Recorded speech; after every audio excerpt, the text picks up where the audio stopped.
Ladies and gentlemen, we'd like to welcome you to the Board of Water Resources meeting. Today is March 23rd, 2022, 3 p.m. And we welcome all of the board members, guests, and staff that are here. We'll recognize them in just a minute. Well, in fact, we'll just go ahead and do that now. My name is Kyle Stevens. I'm chairman of the board for this year, and we have all of our board members present except one, and she is Juliette Tennert is participating with us virtually. But I'll ask the other board members to go ahead and introduce themselves, starting on my left. So Blaine, if you'd go ahead. Okay, my name is Blaine Ipson.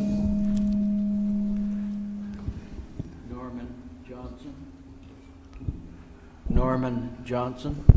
Randy Crozier. Charles Holmgren, Bear River Basin. Wayne Anderson. Jim Lemon. And again, Kyle Stevens, and then Candace Ostenjager is the division director for Division of Water Resources. And yeah, I mentioned that Juliette is participating online, and we appreciate all of our board members being here today. We appreciate those of you that have made the time. We apologize for the discrepancies that existed regarding the time. I mentioned in our earlier meeting, the Board of Water Resources, it was mentioned in the Water Users Conference that the board meeting would be from 1 to 3, but in actuality, our briefing meeting was publicly noticed to begin at 1:30 and then the board meeting at 3 o'clock. So we welcome you here. We also have some other people that we would like to recognize that are in attendance. Well, first of all, I'll have Candace go ahead and introduce the staff members that are present. Thank you, Mr. Chair. With us today, we have Joel Williams, Todd Stonley, Shalane DiBernardi, Eric Dixon, Tom Cox, Shelby Erickson, Michael Sanchez, Randy Staker, Stephen Gregerson. We also have our AGs, Wendy Crother and Marty Bushman, and online with us is Shannon Clow, who's taking our minutes. So thank you, Shannon. And I got to give a huge shout out to our AV team, Mike and Phil, to make all this happen remotely and from a separate location than we're normally at. So thank you. Thank you. We have some members present that we'll introduce when it comes time to have their particular applications discussed, and so I'll hold off on those, but others that are present and may have involvement in our board later as we discuss other agenda items. We have Rod Hale, who's the general manager and treasurer for Hates Creek Irrigation Company, Rick Smith, who's the general manager for Davis and Weber County Canal Companies, Davis and Weber Counties Canal Company. There, get that title correct. Leland Stenquist, who's president of the Hates Creek Irrigation Board. Stephen Jones with Hanson, Allen and Luce. Were there any others? We also have Todd Adams, the deputy director for the DNR. And it says here, Todd, that you wanted to make some comments. Did you want to do that now or later? Randy must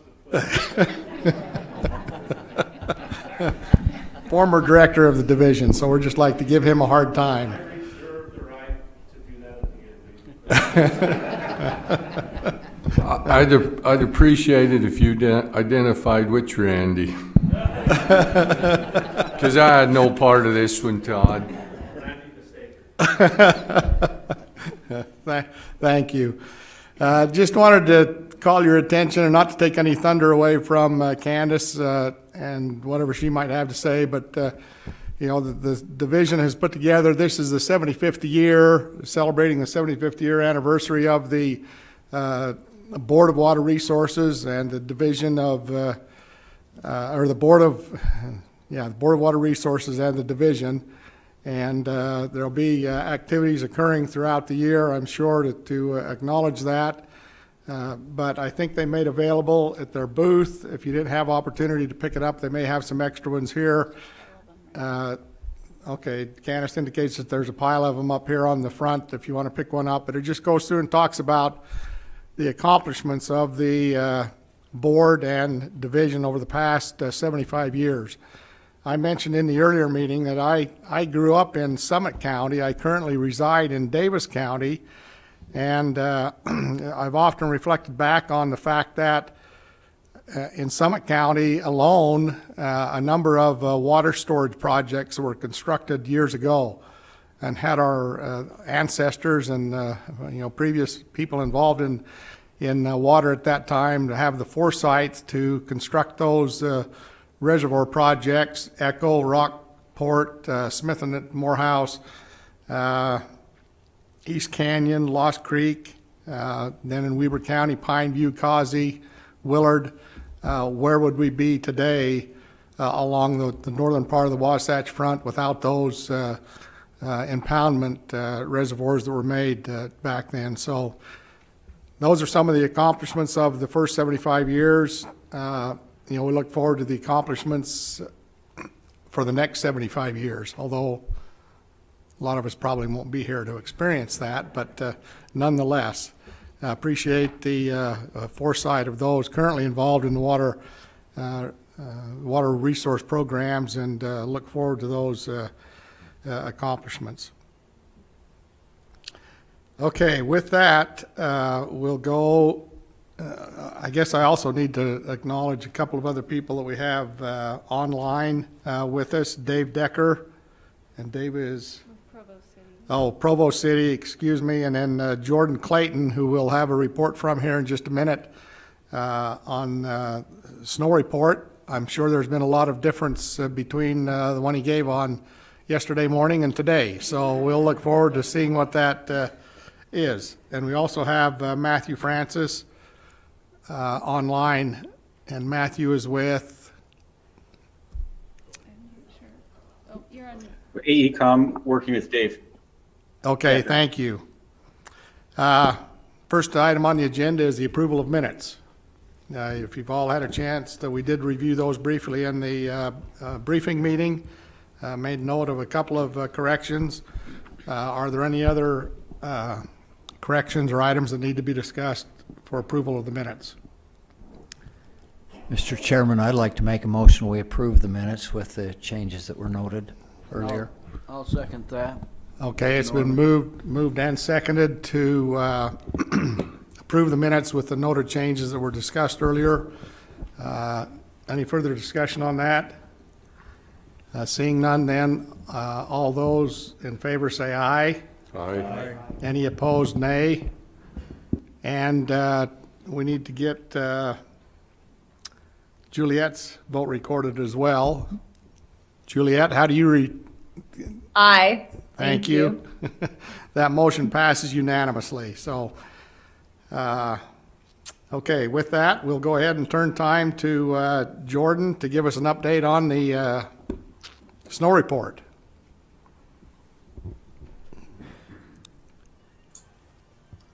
All right, thank you very much for having me. As you just alluded to, I obviously just gave an update yesterday morning down in St. George, but I have largely overlapping content, but a couple new bits of information for anyone that may not have been down there.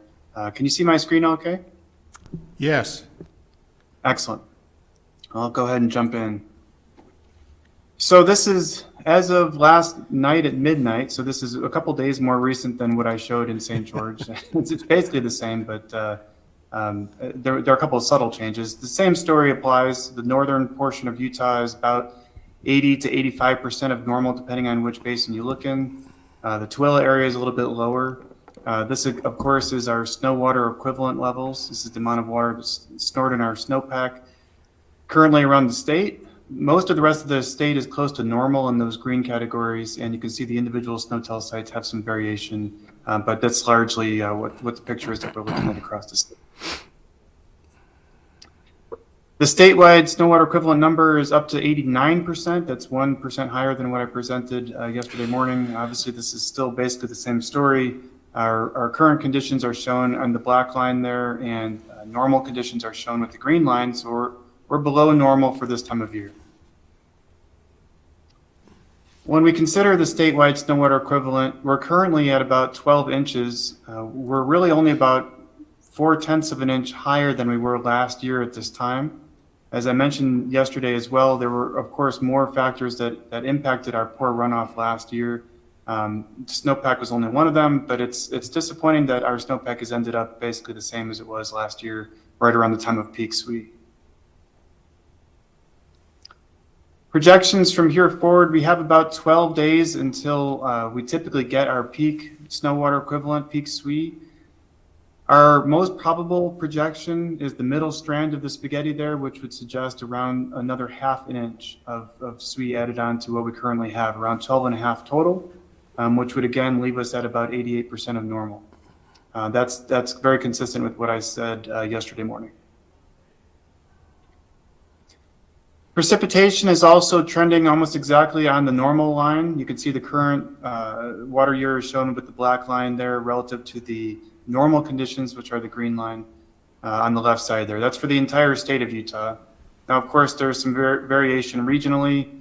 Northern portion of Utah, the Bear and Weber, for example, are a little bit below normal. Other areas of the state are doing a little bit better relative to normal precip. And of course, a couple portions of the state, again, Tooele and the Escalante area are a little bit below where they need to be. Statewide reservoir levels are not updated until the beginning of next month. So this is old information at this point. This is the same as what I mentioned yesterday at the water users meeting. We'll have new numbers for this around April 3rd or 4th, depending on when we can get everything compiled for our reports. But on the left side here, you can see the current percent capacity for each one of these major basins in Utah, shown with the blue bars. Last year is shown with the green.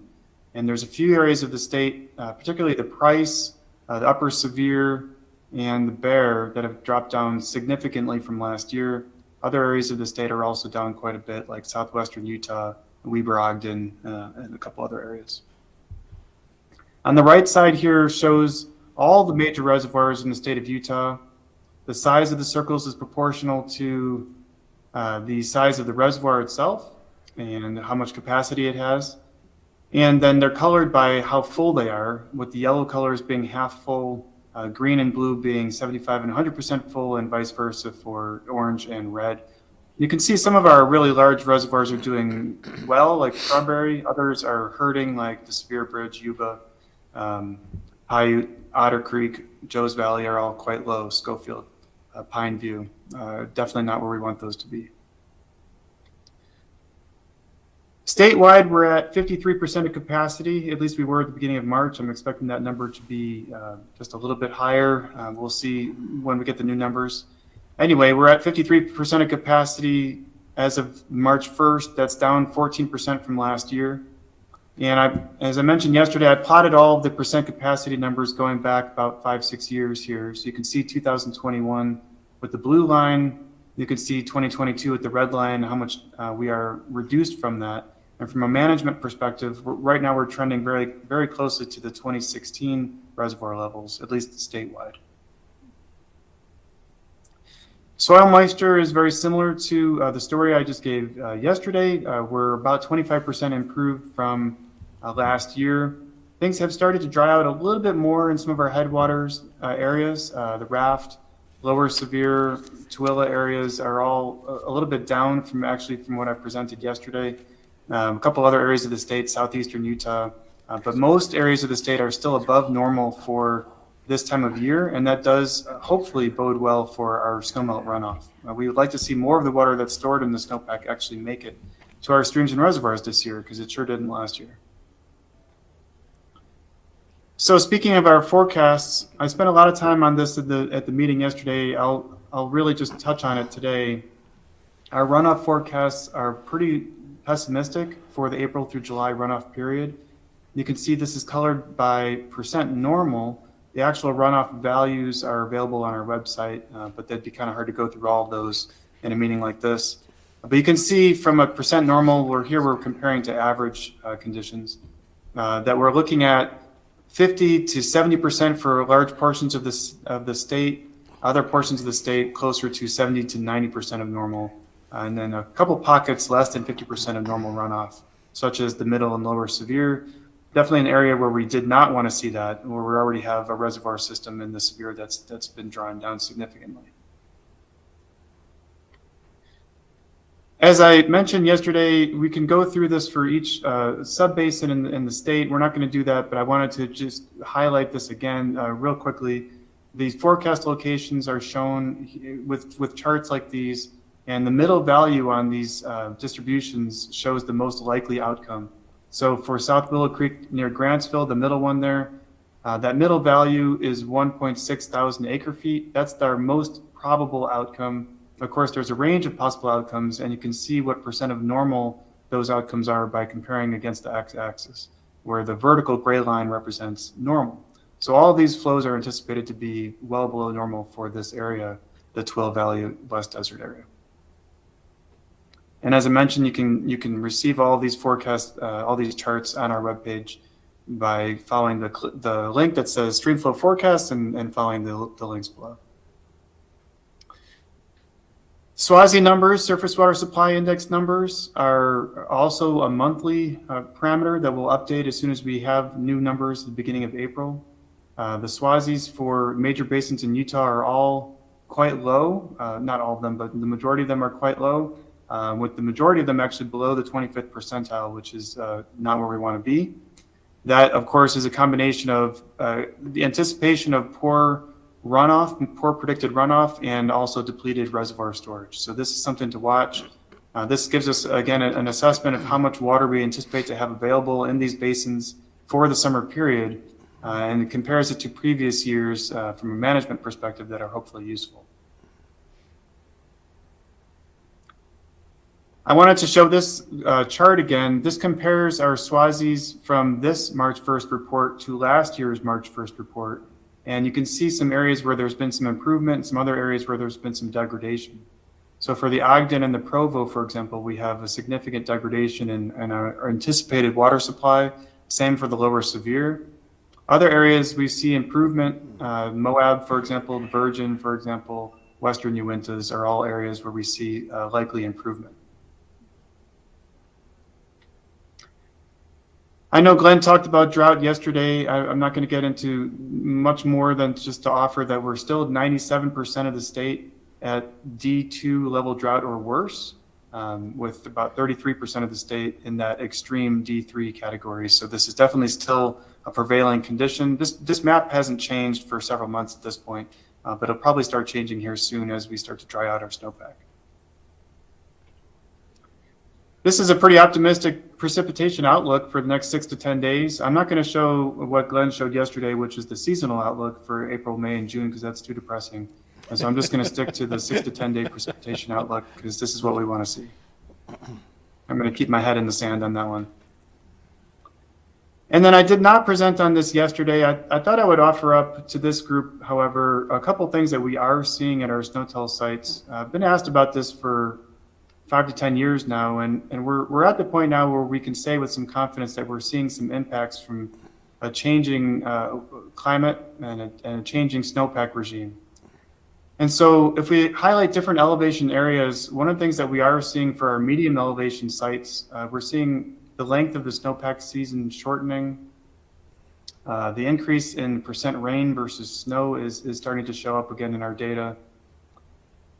Which is all expected from what the models have suggested would happen. For our high elevation areas, these are of course less affected by temperature increases. They tend to be a little bit more insulated from those kinds of effects, but we have seen increases in snow density, a little bit more increases in snow density than we would have anticipated based on the fact that there's such high elevation sites, which is leading to earlier ripening dates of the snowpack. Snowpack is ready to melt earlier in the season than would have been anticipated.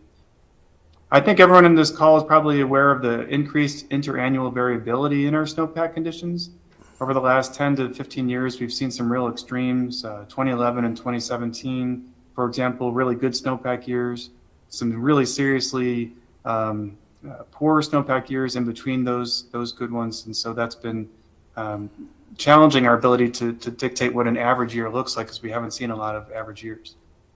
There has been a little bit of a decreasing trend in statewide SWE. And of course, I think we're all aware of the low lake level of the Great Salt Lake. There's a couple snowpack related impacts there. One is the increased potential for dust on snow, which would decrease the reflectivity of the snowpack and make it easier to melt. And also the decreased lake effect, which helps support snow, particularly in the canyons, the Cottonwood canyons, by about probably around 8 to 12% of their annual snow budget. That's all I have today. I kept it kind of brief. Of course, I'm happy to answer any questions. Thank you, Jordan. Are there any questions from the board? Mr. Chairman, a question for Go ahead. Jordan. When you were earlier on in the report, you were showing information on reservoir storage. I noticed there was not a circle at Bear Lake. Is that included in that earlier report, or Woodruff Narrows Reservoir? Yeah, that's a good point. Woodruff Narrows is not included in this. Bear Lake is, or I should say Bear Lake is not obviously on this map, but it is included in the statistics that I was showing. So on this presentation, this 53% of capacity does include Woodruff Narrows, and it does include Bear Lake. I apologize for that discrepancy. Thank you, Jordan. Yep. Any other questions of the board? Thank you, Jordan. We appreciate that update, and we'll let you go ahead and see if you can drum up some more snow somewhere. We'll do my best. Okay, Thank thank you. Okay, with that, we'll go into the discussion of our projects that are on the agenda for funding. The first one is RE 441, Provo City reauthorization, and Tom Cox is a staff member. He'll present that report, and while he's coming to the podium, I'll go ahead and introduce those individuals that are here supporting this project. Shane Jones, Provo City. Jeff Budge, Operation and Engineering Manager with Provo River Water Users Association. Marv Allen, Principal with Hanson Allen Luce Incorporated. Brian Lemon with Bar Engineering. Gary Calder, Provo City Corporation. Ryan York, Provo City Water. Dennis Weir, Provo Metro Water District. Keith Denos with Provo River Water Users Association. Jerry Gibbs, Bar Engineering. And Dion Stockert, AE2S. And I guess then I think we had a couple of online people as well in support of the or representing the project. So Tom, I'll go ahead and turn the time to you.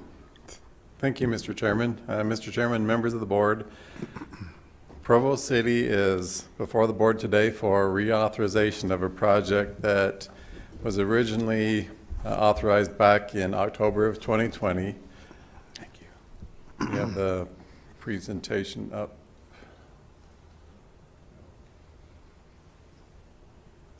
There we go.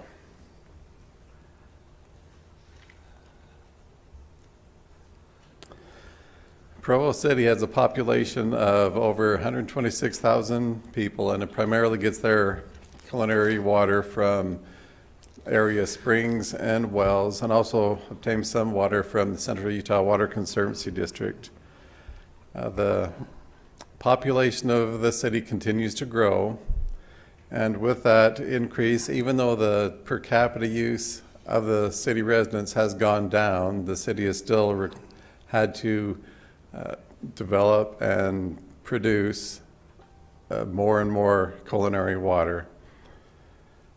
The city has no separate secondary irrigation system, and they do not have their own water treatment plant. In order to accommodate the increase in water demand, the city has primarily obtained water from pumping their existing wells, which has drawn down the static water level in the aquifer from which the wells draw. And at this point, the city has water rights for all their springs and wells, and also some Provo River water rights that, because of the lack of their own water treatment plant and secondary system, they underutilize at this point. So the city is looking at accomplishing a few different things, utilizing those water rights more fully, bringing up the water level in the aquifer, as well as developing a new water source for their system.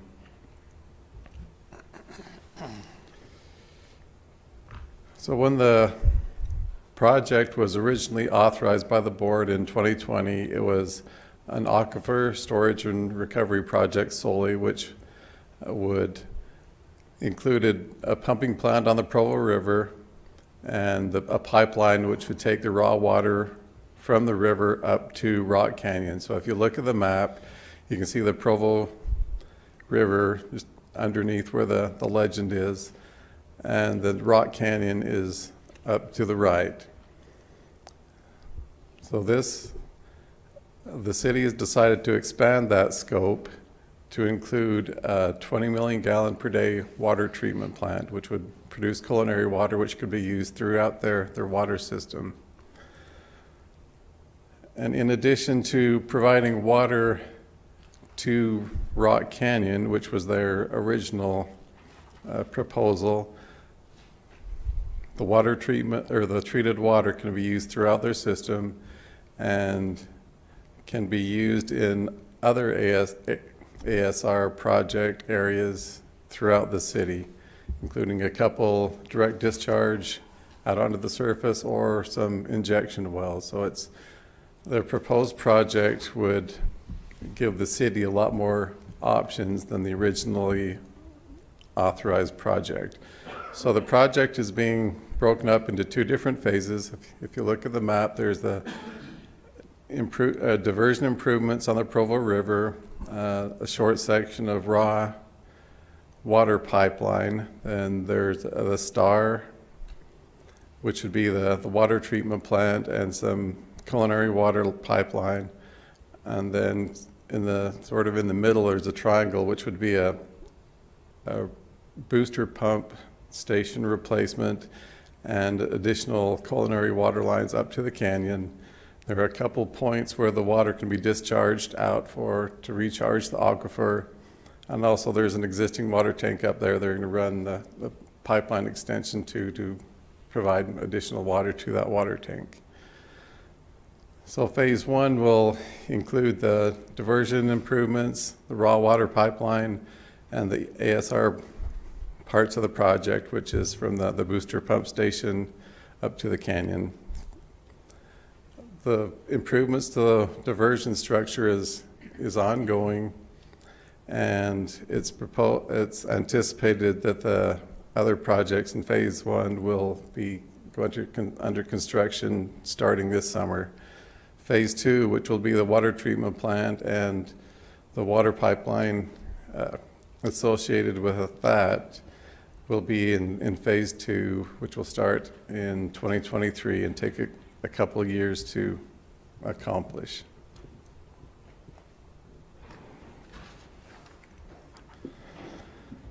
So it's been estimated that this total project will cost $96 million, and there's several different sources of funding that are being proposed. It's being proposed that Water Resources and the Drinking Water Board both provide $36.75 million. There's a Water Smart grant involved. The city's applied for other federal grants, including ARPA and BRIC. And then the city will come up with some on its own. So today, staff recommends that the board authorize 38.3% of the project cost up to $36.75 million, and that the bonded indebtedness be returned at 1% interest over 30 years with total annual payments of approximately $1,479,000, which includes reserves. And just for this board and city's information, included in that cost sharing table, the cost share on phase 1 work, which is anticipated will be ready for a committal of funds from the board in the June meeting. So if you look at that, it's anticipated the board will provide about $21.25 million. They'll include the Water Smart grant and the local cost share part of that. So, Mr. Chairman, members of the board, that's staff's report. Thank you, Tom. We'd invite any members of Provo of this project, if they have comments that they'd like to add or clarification, you can go ahead and step to the podium.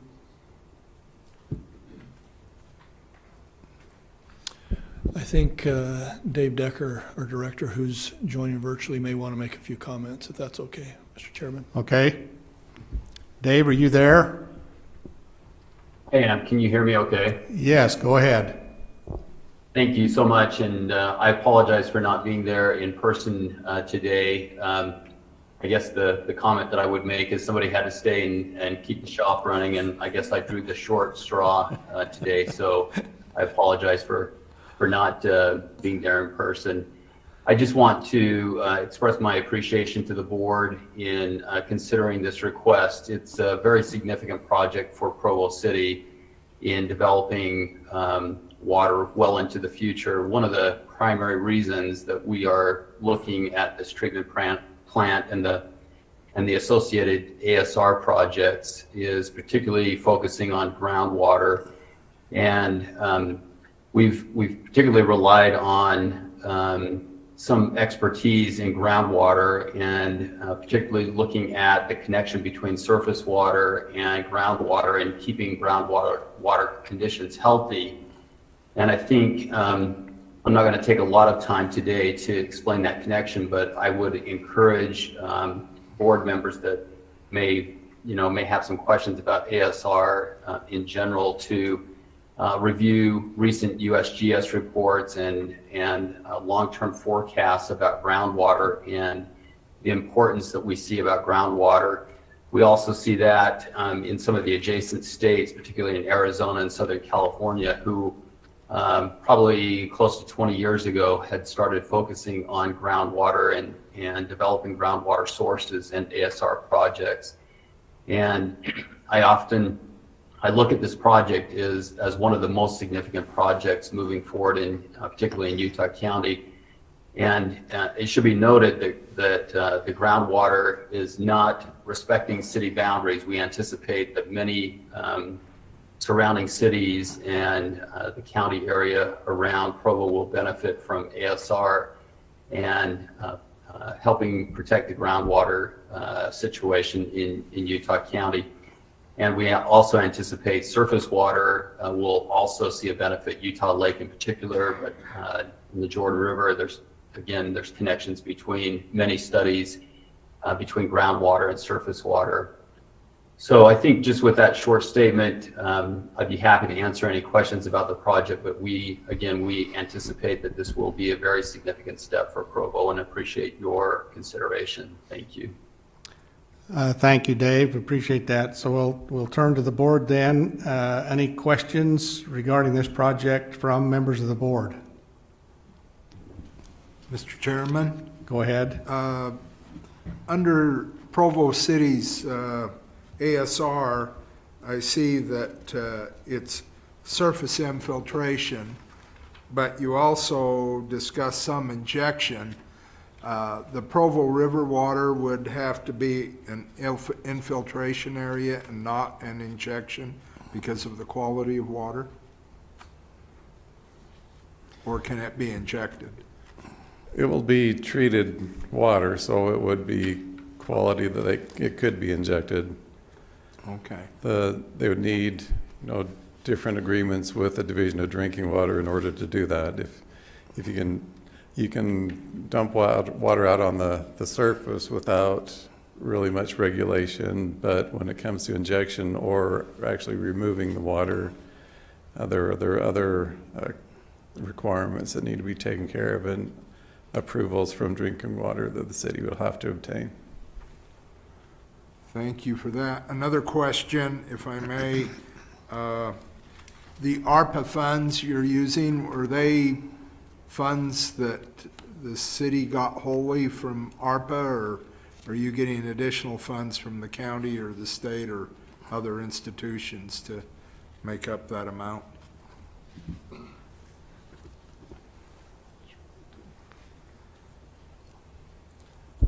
Dave, do you want to answer that? Would you like me to answer that? I think either way, I'd be happy to answer it. So the city does have some ARPA funds that directly came to the city that we have recommended to the council, our city council, to utilize for this project.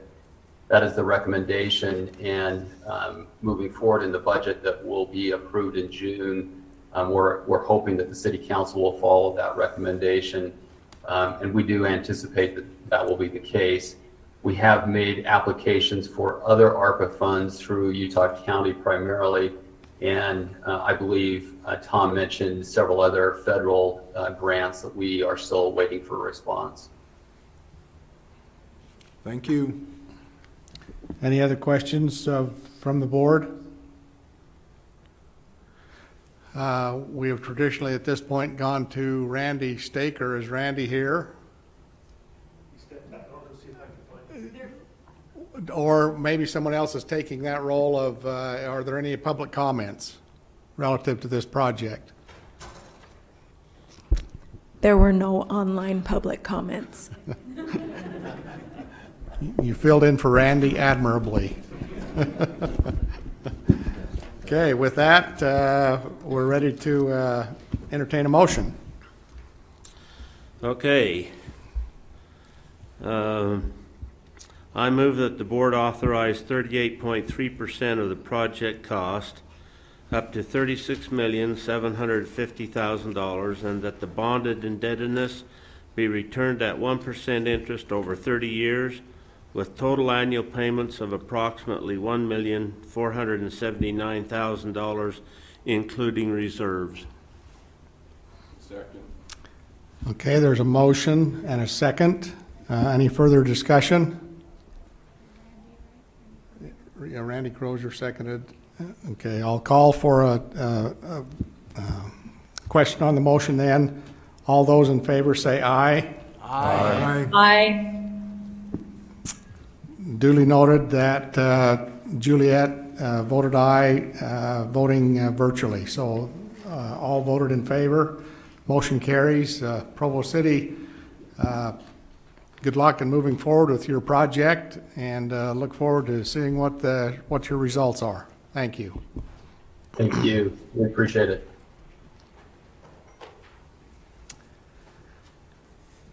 Okay, the next project on the agenda is Project RE 456, Kanab Irrigation Company, Kane County, and we'll turn the time to Tom Cox to also introduce this project, and then we will introduce those present from Kanab Irrigation Company that will speak to it as well. So Tom, go ahead. Okay, Mr. Chairman, members of the board, the Kanab Irrigation Company delivers irrigation water to approximately 800 acres of agricultural lands and 200 residences for the secondary irrigation water. They primarily get their water supply from direct diversions from Kanab Creek, and if you look at the map, it's about the blue-red square towards the top of the map. And they also, in about 2003, drilled a well to provide supplemental water. So that's the blue dot just below where the red square is. With the board's help from the board's funding in 1983, the irrigation company installed a pressurized irrigation system that runs from their water sources down through their service area. And several years ago, the water district, the Kane County Water Conservancy District, constructed Jackson Flat Reservoir, which is shown towards the bottom of the map. So any excess water that's diverted through the system, they put in Jackson Flat Reservoir. So when the water supply dwindles, they can pump water from Jackson Flat back up into the irrigation system. So the irrigation company has received funding from the board on 3 separate occasions. The first one, as I mentioned, was 1983 when the pressurized system was put in. In 2006, the board helped fund the equipping the new well, as well as some other pipeline work. And in 2014, there was some additional work up by their diversion and sluice structure. The pressurized irrigation system project has been repaid, and there are a couple years left on payments on the other 2 projects. So when the irrigation well was first drilled and developed, it could produce around 600 gallons per minute. The last several years, that production has dropped off significantly. So in investigating that, they discovered that the well casing was rusting through in places, and that was causing problems. So the company went ahead and replaced the bowls in the well, and that brought the production back up to close to what it was originally, but soon after it fell again. And they recently replaced the motor also on the pump. So there's issues with the existing well, and since it's such a important part of their water system, the irrigation company is coming before the board for authorization and committal of funds to replace the well. So the cost estimate of the project is $300,000, and staff recommends the board authorize and commit 85% of the project cost, up to $255,000. That the project be purchased at 0% interest over 15 years with annual payments of approximately $17,000. So it should be noted that the Water District has agreed to make the annual payments on the project, and that they have executed a service agreement between the district and the water company that covers the ownership, operation, and payment on the well. So, Mr. Chairman, members of the board, that's staff's report. Thank you, Tom. We'll then turn to representatives from Kanab Irrigation Company and Kane County Water Conservancy District. Just like to recognize them. Norris Brown with Kanab Irrigation Company, Mike Noel with Kane County Water Conservancy District, Anson Clarkson, Kane County Water Conservancy District, and Ben Clarkson with Kane County Water Conservancy District.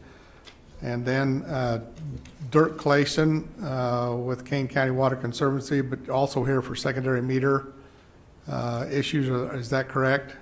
Yes. Thank you. So, and it indicated that Mr. Brown and Mr. Noel wanted to speak to the project, so whoever wants to go first. I just want to say I would appreciate the help on this project. That's about it. Okay, thank you.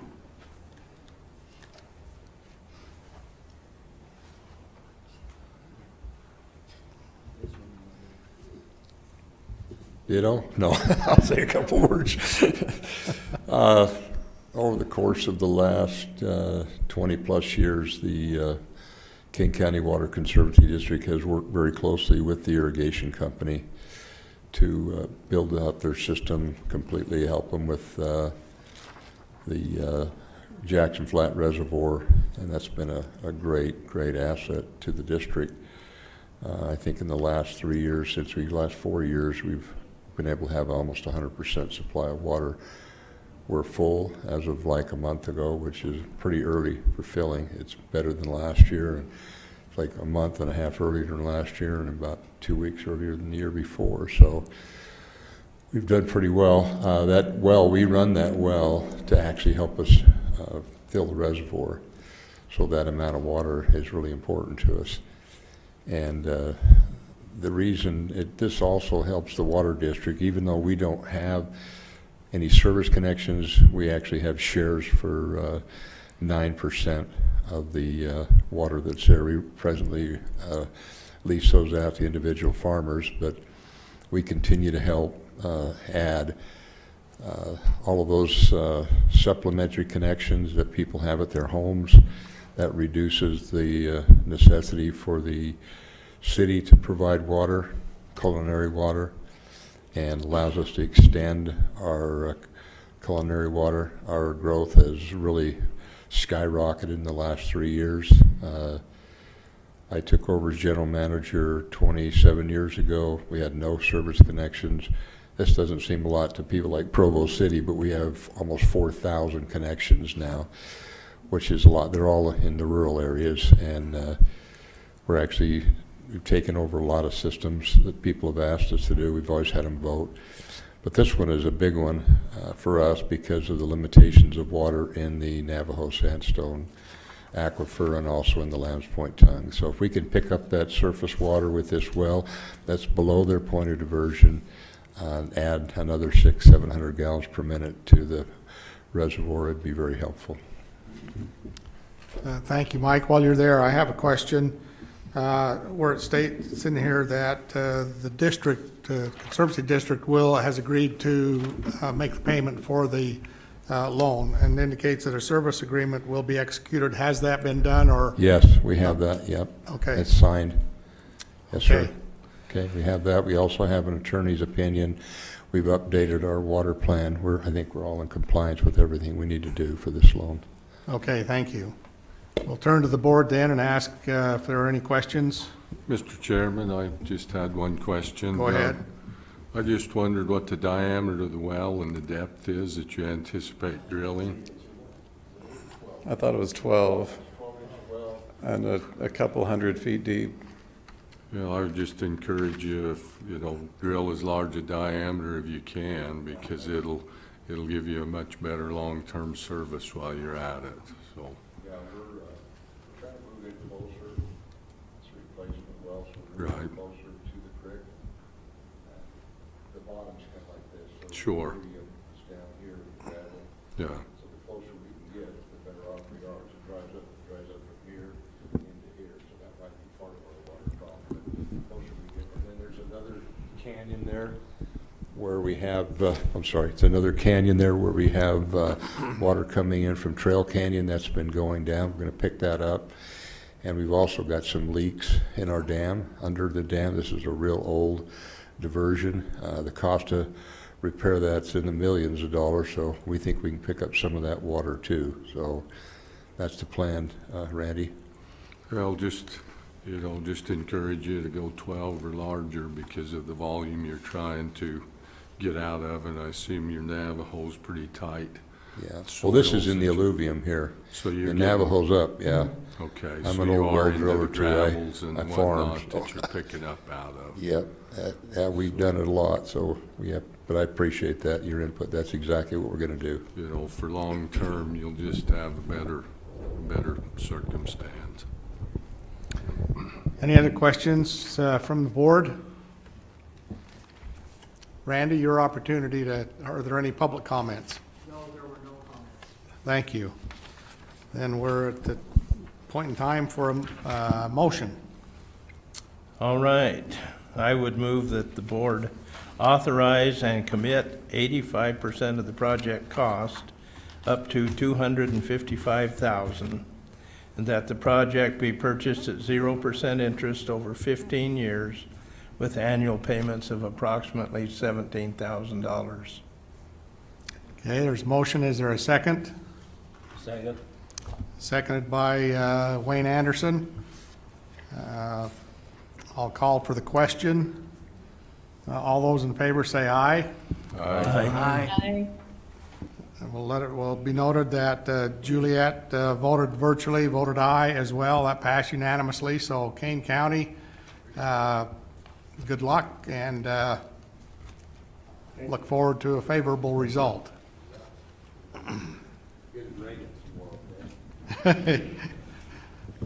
Thank you.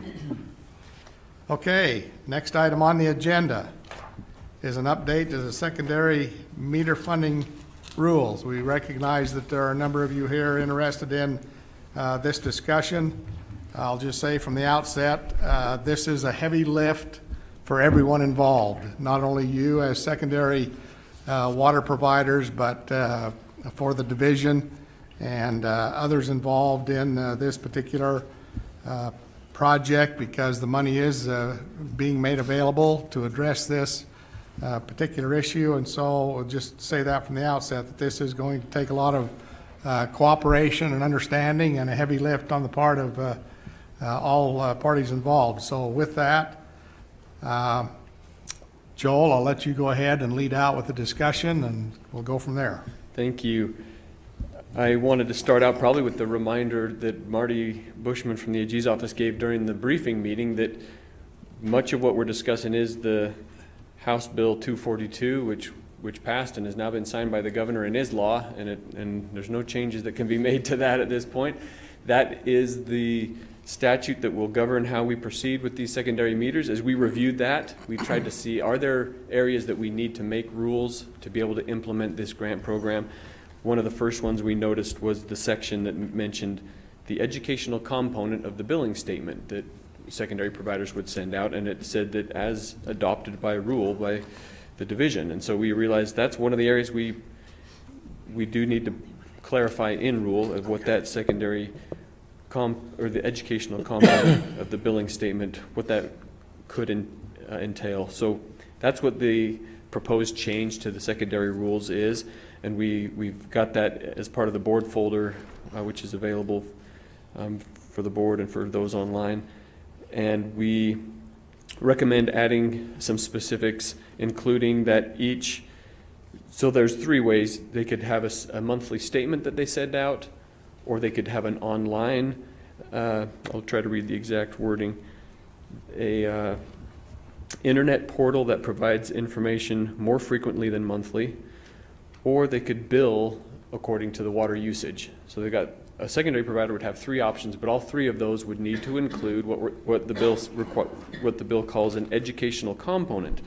So we recommended that educational component include that it promote water conservation and provide information on the customer's secondary water usage. So they would need to say, let the user know what their usage is.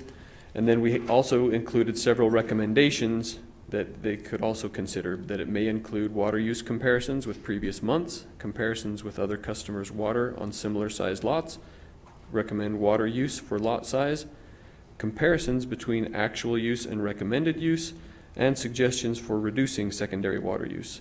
So we wanted to provide some things that we've seen other water providers doing that have been helpful in informing the customers and also helping them to reduce their water use, and that these educational components could be provided either through the monthly statement or on a monthly bill or through the internet portal where customers are able to access their usage.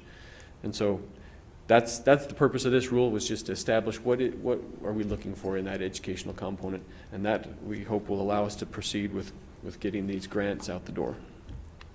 So the staff's recommendation would be to approve the changes to the secondary metering rules. Okay, questions of the board? Okay, seeing none, I know that there are some those who are interested in this particular issue. I think, Rick, you indicated you wanted to make some comments, address some issues there. You're the only one that indicated that on the forum, if you're the spokesman for the group.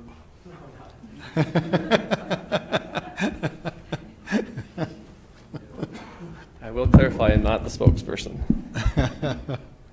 These are just some items that I've determined, just kind of glancing through. So on 5A, it talks about the board will only allocate up to $10 million. Sorry, it sounds loud to me. Up to $10 million in loans. One of my concerns is under the circumstances with the current grant programs, And all this money that's now coming in, that $10 million will be used up pretty quickly, if not too quickly. So I don't think you want to restrict yourself to the only $10 million of loans, or if you're allowed to provide additional loans more than $10 million.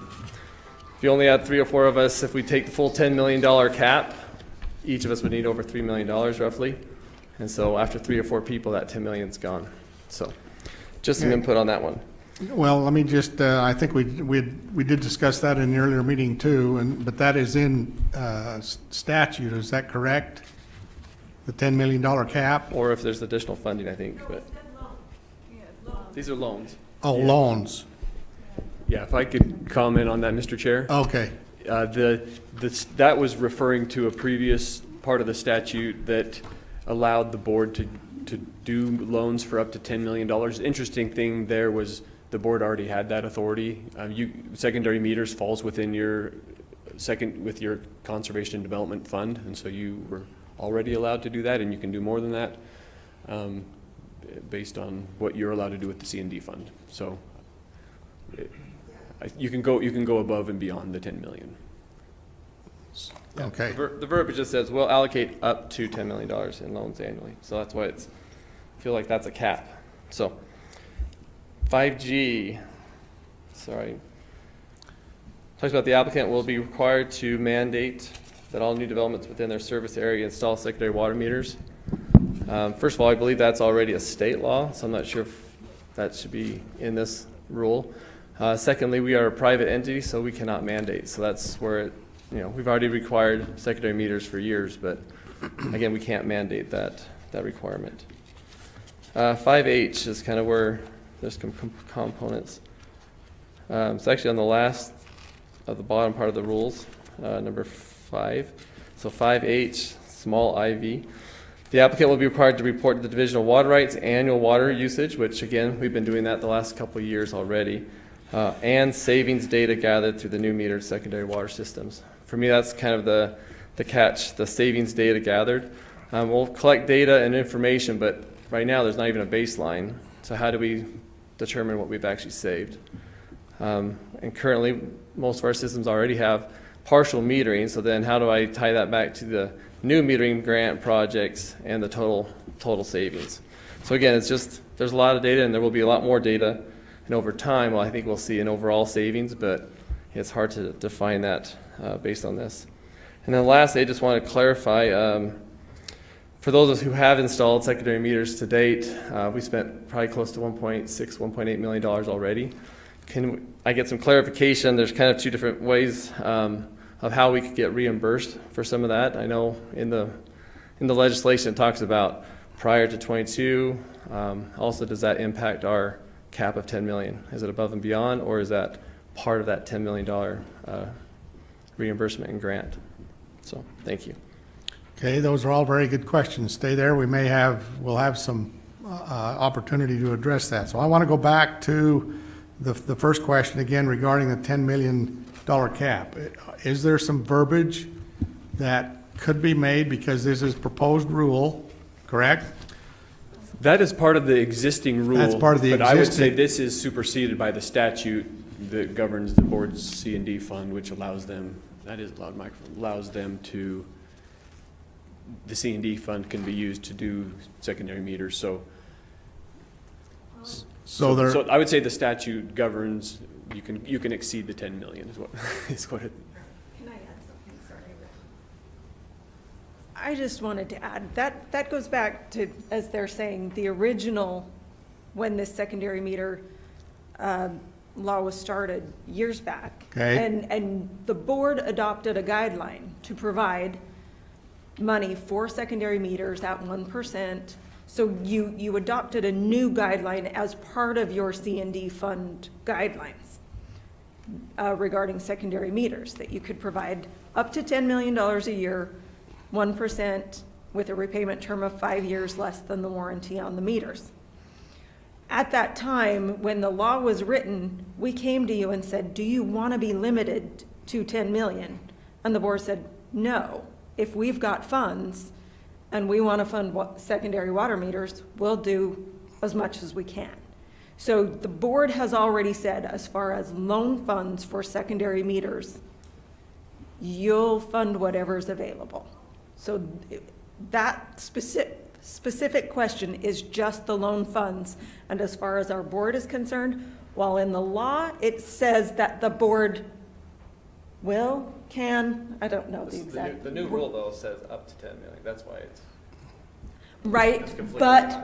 but the board's C&D funds Right, you have more. allow them some leeway. And they've already set up in their guidelines that they can do more than 10, so. Just a point of clarification, if I may, Mr. Chair. Go ahead. I think we could update, as we're updating the rules, we could remove that 10 million cap there to be more consistent with the statute for the C&D fund, correct? Available funds versus Yeah. up to 10 million. Yeah. Okay, thanks. Okay, so that addresses that issue. So Joel, if you had some comments back on the other questions that Mr. Smith raised? I don't remember what those were, but I'm sure you do. So there was the one about the 5G required to mandate all new development. It's already a state statute. Okay, so that one doesn't necessarily harm anything. If it's already in statute, the board could have it in rule. It doesn't hurt anything. But we could delete A, we could delete G, and then the very last line in B4, the applicant will be required to report to the Division of Water Rights annual water usage. We had actually already intended to delete and savings data, and I must have not used the most current version that made it into the board folder, because I had intended to scratch out and savings data because of that same reason, that people are now going to be installing meters and also they're not required to report that to water rights, but they are required to report annual water usage to water rights. So that's one edit that, yeah, we would want to fix. So just for clarification, would you identify what the exact wording is that would be struck? yes, so I put a line through and savings data on the very last line. I crossed out and savings data. So it would say, it should read, the applicant will be required to report to the Division of Water Rights annual water usage. Let's see, we probably want to scratch gathered as well, huh? Let's see, annual water usage, well. Through the new metered secondary water systems.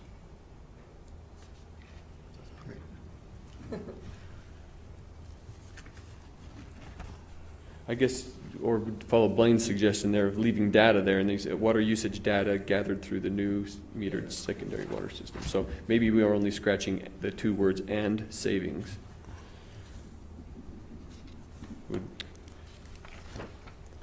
Okay, just so that we're all on the same page. I'll read it again. Read it again. The applicant will be required to report to the Division of Water Rights annual water usage data gathered through the new metered secondary water systems. Okay. Does that address the concern Yes. that you raised, Rick? Yeah. Okay. And Does then- the board want to scratch 5A about the 10 million?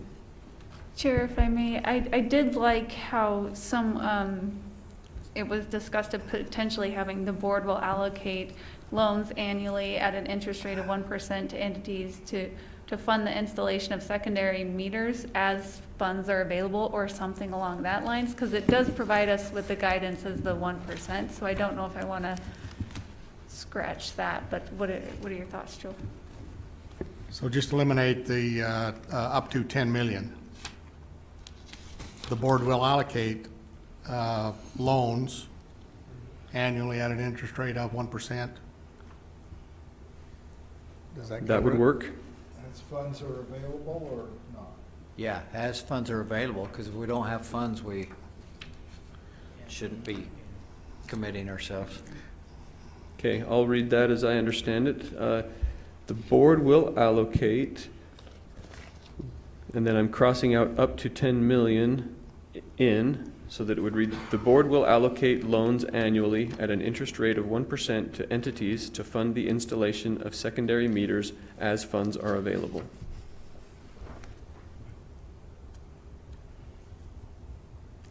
Is that clear to everyone?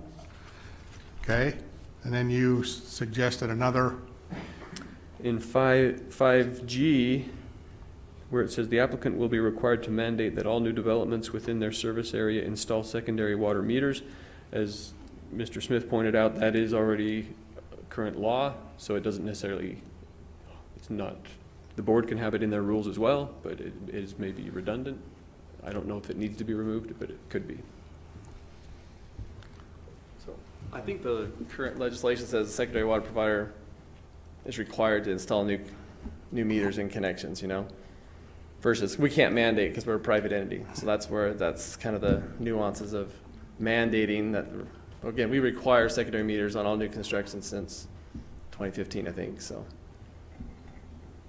Again, some of it's semantics. So that's a problem for Davis Weaver to. We can't mandate. We're a private entity. We're not a public agency, which can mandate a legislative act, right? So if we just struck to mandate, that should work. could you turn on your microphone? Or requires or something. Capture.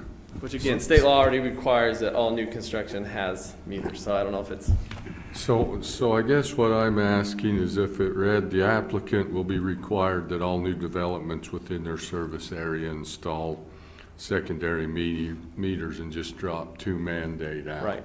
Again, that applies with the current legislation. But that makes it so that legally you can require it. You Right. can't mandate it, but you can require it. Right. So is that amenable to everybody? I think so. Yeah. We just can't mandate. Yeah, I just think that simplifies it and allows it to be done. So So you just be dropping to mandate out of it, the rest of it stays the same. Does that make sense? That doesn't really fit your matter. Applicants required that all new developments within their service area install secondary water. I don't see any. Will require. So if it started out, if it started out saying all new developments within their service area are required to install secondary water meters? Just line out B and that. The applicant will, the applicant will Require, require not all require. new developments. Okay, the applicant will require all new developments within their service area, Install secondary meters. all new developments within That their should service work. area to install secondary water.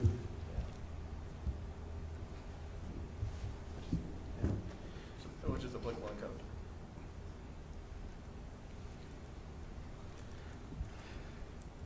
Okay, does everyone have those changes Yeah. and the appropriate language? And are you comfortable with that? Do we need further discussion? Again, this is requiring a motion to approve the addition, the additional language that's being added to the previously proposed rule and making some technical amendments to the, and is this rule in effect or it's just a proposed rule? So what we started with was a rule that is in effect. Okay. And then we are adding to it to clarify that educational component. But Right. now we're making additional Amendments. changes. So it is a rule that's in effect, but it will be different after these changes are proposed. And it still has to go through the rulemaking process. We were just getting the board's approval before we send it through the rulemaking process, which is its own public process. And because time is of the essence, we need to act on this in Yes. order to be able to have it in place so that the application process can move forward with the implementation of the secondary metering funding and so forth. So, do we have someone that's willing to make a motion regarding these changes and moving forward? Mr. Chairman, based upon our conversations, I'll make a motion, and if we need to amend it or change it a little, we can. But I move the board adopt and approve changes to the rules R653-2-6, financial arrangements, RCF, CWLF, CDF to the secondary water metering program. That's the motion. Is there a second? Mr. Chairman, As discussed and amended, because what was submitted is a little different. As discussed and amended it. Mr. Chairman, I just have a question. Is anybody else going to make comments like Rick Smith has made before we make the motion, or is Rick the only one going to make comments? Did Dirk want to make? Thank you. I'll, for that. Is there anyone else in the public that would like to make comments relative to the issue we're discussing? Are there any online that would like to make comment? Seeing none, there's a motion. Is there a second? I will second that, Mr. Chairman. Thank you. It's been moved by Randy and seconded by Jim Lemon to adopt the changes, the rule and changes as discussed. We'll call for a question. All those in favor say aye. Aye. Aye. Duly noted that Juliet also voted aye virtually. I'll declare that the motion passes. Thank you, Joel, and thank you, Rick, for comments. You have another? Yeah, just earlier on, I was asking for clarification on those who've already spent money to date. I know there's a couple of clauses in that bill that talked about potential reimbursement for previous expenditures. And again, there's two different sections, so I think it's difficult to understand. Thanks. Do we want to address that? In the bill, in line 274, it talks about the board may issue a grant under this section to a secondary water supplier to reimburse those secondary water supplier for costs incurred that are associated with installing meters on a secondary water system on or after March 3rd, 2021, but before May 4th, 2022. So a period of just over a year. It says the board can reimburse water providers for installation of meters during that period of about a year, between March 3rd and May 4th. And that amount would be included in the total grant amount under this section. So if a provider were applying for, say, $8 million, but some of that is for costs for meters that they were already that were already installed during that about 1 year period, that would be included in the $8 million that they're asking for. They wouldn't also then be able to ask for the $2 million that it mentions at the end of the bill. We understand that one is for people that would be the only money that they're asking for, and it would be for another conservation project. Does that help? So does that clarify? Yeah. So if we're asked for 10 million and potentially we've already spent 2 million today, then there's 8 million of new construction and 2 million of past. Or this other option is if you've done metering and you're not going to go after any other grant, 2 million is your cap if you've pre-installed, right? Okay. Thank you for the clarification. Okay. Well, Mr. Chairman, if I understood right what Shalene talked about, was that if it was ARPA funds, they may not be able to be reimbursed through those, but through the legislative funds may be able to. I'm confused there. No, and Joel probably has the answer to this too, but what I mentioned in the briefing meeting was simply that ARPA funds need to be for a project. So while the $2 million grant, if that's all they're going for previously installed meters, the $2 million wouldn't be a straight reimbursement. It would need to go to another water conservation project. So we could give them $2 million, thanks for getting your meters installed. But they'd have to have a project that it was going to be used for. Okay. Mr. Chairman, just to clarify what Shalane just said, so the $2 million that Davis Weber's asking for reimbursement, would go toward the new project expenditures. No, that's different. That's different. Okay. There's two different parts, and that's what Joel was just reading. The Okay. line 274 Yeah, is a specific period of time where if you did your meters in this period of time, Then you're eligible. you can get $2 million plus money to be considered for future meters. The part at the end that we're talking about, that's a different $2 million. okay. He just happened to use the 2 million. Rick, you used the $2 million different amount. number.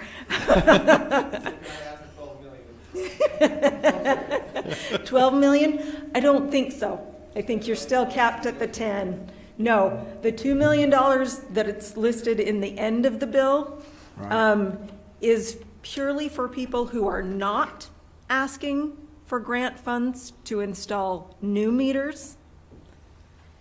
It's purely for people who have already metered their system and are working on a new project, so, Separate from the meter program. yeah. Okay, all right. I'm coming along. Oh, yeah, it's clear as mud. I'm slowly getting there. Thank you. Well, Joel, go ahead.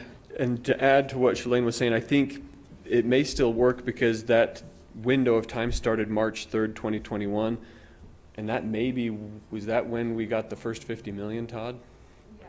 So I think that's why that still falls within that ARPA, because they would have installed those under the ARPA program. So those could still be, and that they specifically use the term reimburse in that section, whereas at the very end, it doesn't talk about reimburse. It just says we may issue a grant for meters that were already installed. But that one with the specific date of March 3rd of 2021 to May 4th, 2022, it specifically says reimburse. And then it also mentions that that is part of their total grant amount. So I think that's where it would be part of their 10 million, not 12 million. Thank you. As you can see, this is I'll classify it as a learn-as-you-go process, because we're all learning as we go, and we've all got to work together to, get to the end of the road, so to speak. So thank you. Thank you for your comments. And as we move through the process, there'll be changes, and we just need to all be understanding of that and move forward.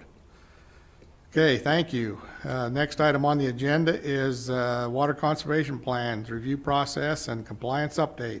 Shelby Erickson.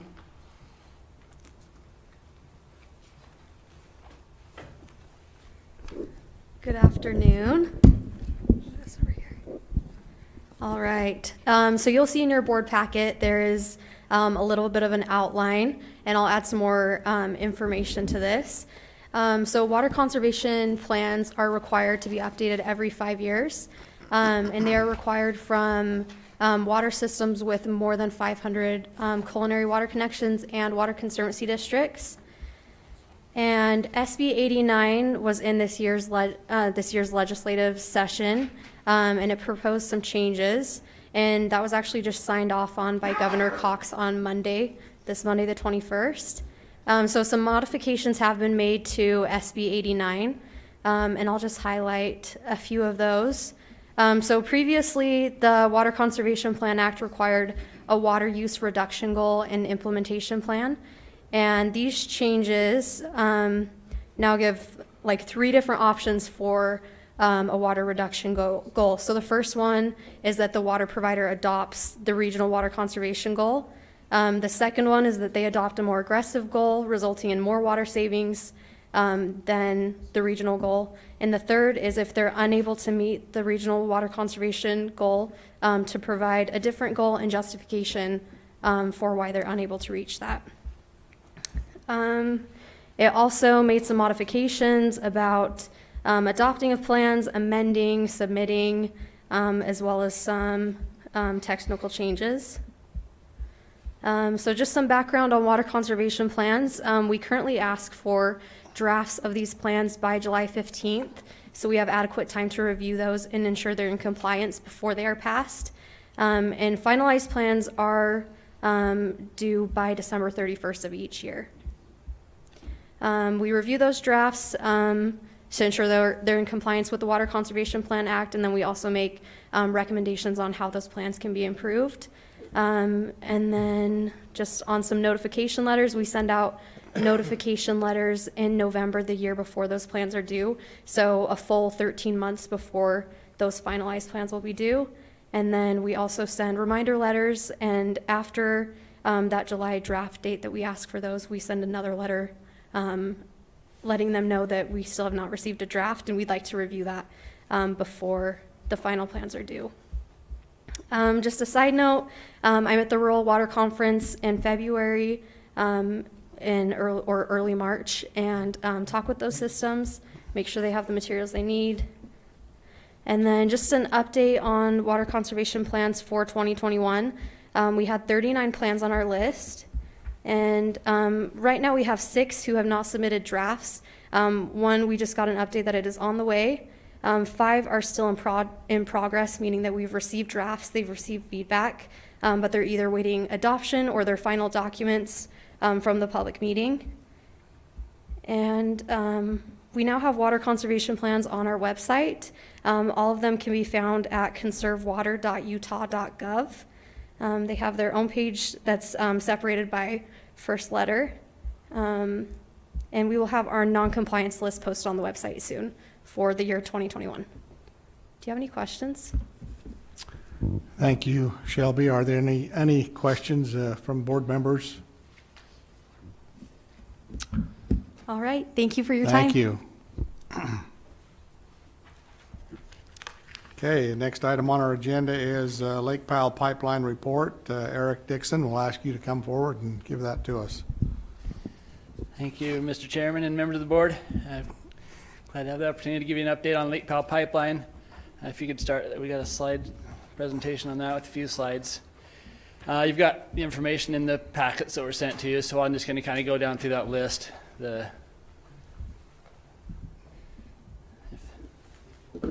We'll just move forward with that. Joel did it again. We said we're going to talk about Lake Powell, and Joel took off, and just like last time.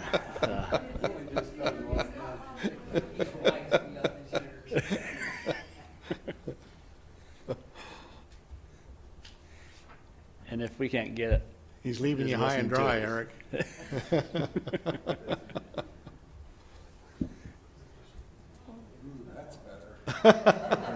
I didn't request that either. And in the dark. Just mood lighting.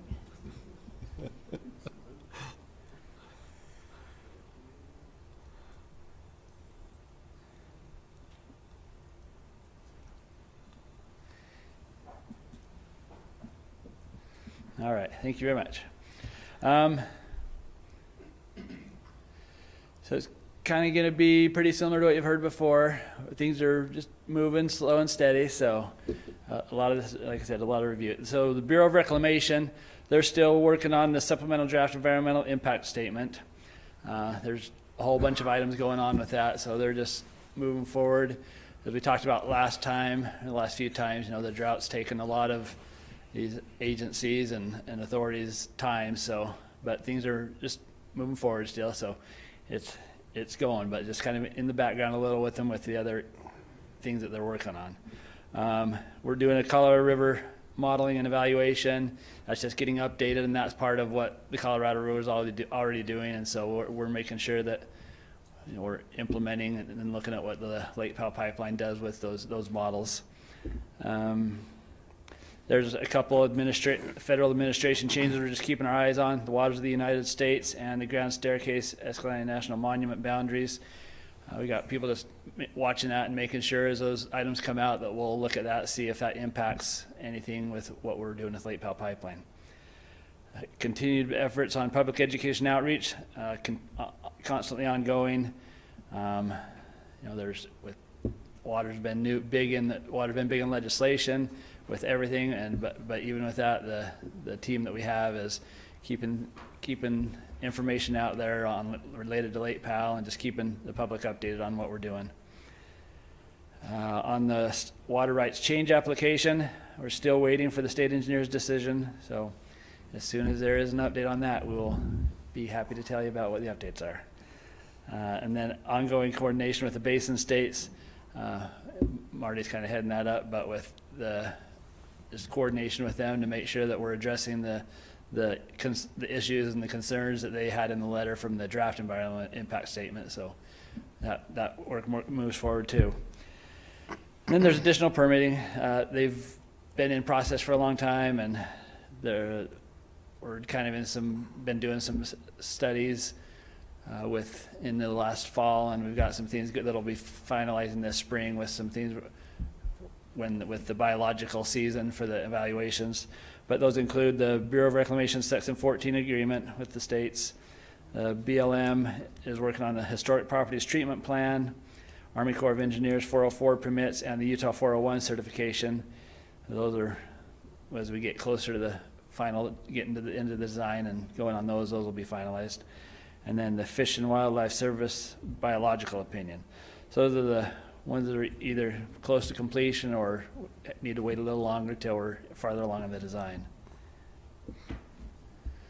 The timeline, as we've said the last couple times with the draft, supplemental draft EIS, the Bureau of Reclamation hasn't really been comfortable with putting a date on that with everything else going on for when they plan to get that document out and finalized. There's a lot of impacts in that, but when they do have that, we'll be able to put some dates on when the final EIS will be out, the record of decision, and then getting into the designing and the construction. So one of these days we'll have dates on those. And then just as far as contracts update, the Stantec contract, they've got the contract that will get us through the end of this year. So later this summer, or in one of the board meetings either in the summer or early fall, we'll come with another amendment for keeping them going with the work that will be needed for the supplemental draft EIS. And the Bureau of Reclamation right now, they've got funds under their task order still to cover the work that they're doing. And BLM also under the cost recovery agreement, they have the funds that they need for the work that's going. And those two, as they run out of money, they come back and we come and add a little more into those funds as needed. So that's what I have. And any questions from anybody? Any questions from the board? The important part was, going back to your schematic, it shows that there is water coming out of the end of the pipe at some point in time, right? Only one drop. Only one drop. One big drop. Thank you, Eric. Alrighty, thanks. Okay, next item on the agenda, we'll turn time to Director Candace for the Director's report and update. Great, thank you, Mr. Chair. And I know it's been a long couple of days, so I'm going to keep this really short. I did want to highlight that yesterday was World Water Day, and the theme this year is groundwater, making the invisible visible. So I think Provo City is very grateful for your support in helping their groundwater situation. Also to highlight, want to thank our team that worked on the 75th anniversary document. A lot of work went into that and we're really excited about it. And we are still continuing to develop new material. We're working next on a video, our team, so I'm really excited about that as well. And then as part of the board tour, having an event highlighting the 75th anniversary. I know we've talked a lot about legislation and the crazy year it was, and I'm not going to go into all the details, and you heard some of them earlier. There are four that I wanted to highlight. In SB 89, which Shelby mentioned, the water amendments, which modifies the Water Conservation Plan Act, that does require the division to develop rules to define what conserved water means. So that'll be a fun process that we get to go through. So thank you, Warren Peterson, for that, because he made sure that was in there. Also in HB 269, which was titled Capital Assets for Water, it requires all systems that come to water conservancy districts that come to the board. I think actually as it's written, any retail water supplier that they have to do and that come to the boards for funding, whether it's our board or the Division of Drinking Water or the Division of Water Quality, if it's a wastewater facility, have to do a capital assets plan. So the board will have to adopt rules of what that's in that plan. And we develop rules for the water conservancy districts. It's kind of weird how they separated it for the retail provider, retail water suppliers. Drinking water is the ones that develop those rules. Two other bills that you might want to know of that passed was SB 111, which was the Permanent Community Impact Board, which removes the Board of Water Resources member and the Water Quality Board member from the CIB board, the Community Impact Board. So just so you know, and I don't know, I believe that may take effect July 1st, Kyle? I'll just add to that, that's my understanding, had some conversation via email, and it's going to be discussed in the April 7th Community Impact Board meeting. But yeah, unfortunately, it did remove the representation from the Board of Water Resources and the Board of Water Quality, which is unfortunate. And they added, I think, 2 or 4 more members to that board. But anyway, the board was impacted. Yeah. And the other one I just wanted to mention was SB 221, which is a water-related sales tax and use. In about 2017, there was legislation that changed the split of part of the 1/16 that goes into the C&D fund, the 1/16 sales tax, changing it to 15% going to the Division of Water Rights and 85% going to the Board of Water Resources Water Conservation and Development Fund. And they made some changes this year where they created an account for the Division of Water Rights, an adjudication account, where they can have the money deposited into that account up to an $8 million cap. Because previously, anything that they didn't spend within that year would revert back to the C&D account. And so once that count now caps out at 8 million, that's when that will revert back. Anything over that, if they collect anything over $8 million, it'll revert back to the C&D account. So we do anticipate it will impact the C&D account a little bit over the next couple of years while that account gets up to its maximum. But I just wanted you all to be aware of that as well. And lastly, I mentioned in the briefing meeting that I wanted to cover a couple of highlights on Colorado River, and Marty Bushman, our AG office, from the AG's office, says, well, I'm just really interested in what highlights you're going to cover. And I said, well, maybe I should have called them lowlights, because it is a pretty dire situation out there. Lake Powell did drop below 3525, which most of you probably heard this morning. And this was the target elevation under the Upper Basin Drought Response Operations Agreement for deploying a drought response operations plan. So there have been a significant amount of efforts to try to keep Lake Powell above or around that number, releases from Flaming Gorge through a DROA emergency, and then also some reoperation of the flows coming out of Lake Powell, holding back the springtime flows a little bit longer and releasing them over the summer. But we did kind of pass that 3525, which was that buffer, that really trying to protect that 3490. And so that's, I mean, we had multiple news outlets cover that as it was developed, and that was anticipated, but I just wanted to make sure you guys got that significant thing that happened just on March 15th. So that was I'll keep it short right there, and that's all I have for the board. Thank you, Candace. We appreciate the work of the division staff in all these, in all the many areas that they're involved with, and know that this legislative session has been a challenging one, and we know that it's challenging for the in this case, as we've discussed today, the secondary water providers. But you know, we've got to work together to move the needle and make a difference. So appreciate everyone and everyone's involvement in that. Are there any other items that need to be brought up at this time? If not, we'll entertain a motion to adjourn. So moved. Second. Moved and seconded, non-debatable. All those in favor say aye. Aye. Any opposed? They can stay. Thank you.